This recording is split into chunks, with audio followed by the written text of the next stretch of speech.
முதல்வர் படைப்பகங்கள் தமிழகத்தில் முதலாக மாண்புமிகு தமிழக முதல்வருடைய சிந்தையிலே உதித்திட்ட மற்றொரு திட்டம். இந்த திட்டம் கல்விதான் மிகப்பெரிய சொத்து, அதை உங்களிடமிருந்து யாரும் திருட முடியாது என்று சொன்னவர் நம்முடைய தமிழக முதல்வர் அவர்கள். கல்விக்காக புதுமை பெண் திட்டம், கல்விக்காக தமிழ் புதல்வன் திட்டம், கல்விக்காக காலை சிற்றுண்டி திட்டம் தந்து தமிழ்நாட்டையே கல்வி நாடாக மாற்றியவர் நம்முடைய முதல்வர் அவர்கள்.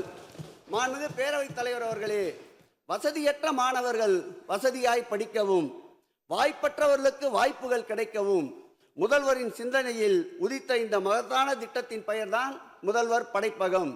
முதலில் இந்த முதல்வர் படைப்பகத்தை 4/11/2024 கொளத்தூர் தொகுதிக்கு மாண்புமிகு தமிழக முதல்வர்கள் படைத்தார்கள்.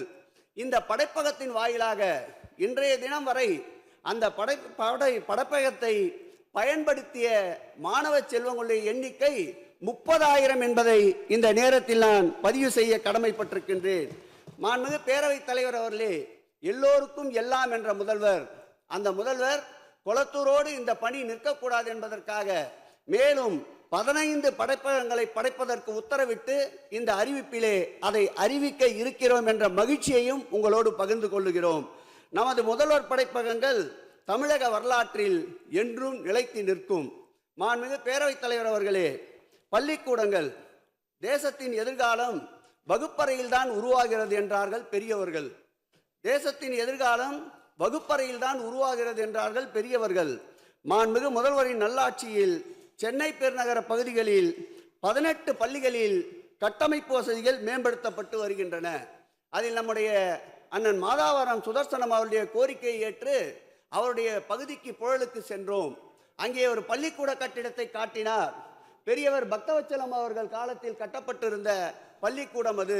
அந்த பள்ளிக்கூடத்தை தற்போது இடித்து மீண்டும் மறு கட்டுமானம் செய்து புது பொலிவு செய்ய இருப்பவர் மாண்புமிகு தமிழக முதல்வர் என்பதை இந்த நேரத்தில் பதிவு செய்ய கடமைப்பட்டிருக்கின்றேன்.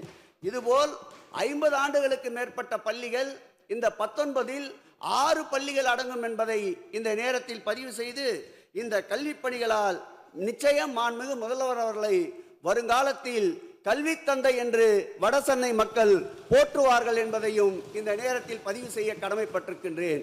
மாண்புமிகு பேரவைத் தலைவர் அவர்களே, தீவுத்திடல் நம் முதல்வர் உழைக்கின்ற ஒவ்வொருவரையும் உயர்த்திட வேண்டும் என்று நினைப்பவர். வடசென்னையின் வாயில் என்று எடுத்துக்கொண்டால் தீவுத்திடல் தான் வடசென்னையின் வாயில். இதுவரையில் 43 தற்காலிக பொருட்காட்சிகள் நடந்திருக்கின்றன. இந்த பொருட்காட்சிகள் மற்றும் பொழுதுபோக்கு அம்சங்களும் அங்கு இடம்பெற்றிருக்கக்கூடும். வடசென்னை மக்களுடைய வாழ்வாதாரத்திற்கும் தொடர்ந்து எல்லா நாட்களுக்கும் அங்கே பொருட்காட்சி நடக்க வேண்டும் என்பதற்காக சுமார் 103 கோடி ரூபாய் செலவில் 20 அரங்குகள் கொண்ட 1,60,000 சதுரடியில் மாண்புமிகு தமிழக முதல்வர் அவர்கள் வடசென்னை வளர்ச்சி திட்டத்தில் ஒரு மைல் கல்லாக இந்த நிரந்தர பொருட்காட்சியை மாண்புமிகு தமிழக முதல்வர் அவர்கள் அமைக்க இருக்கின்றார்கள்.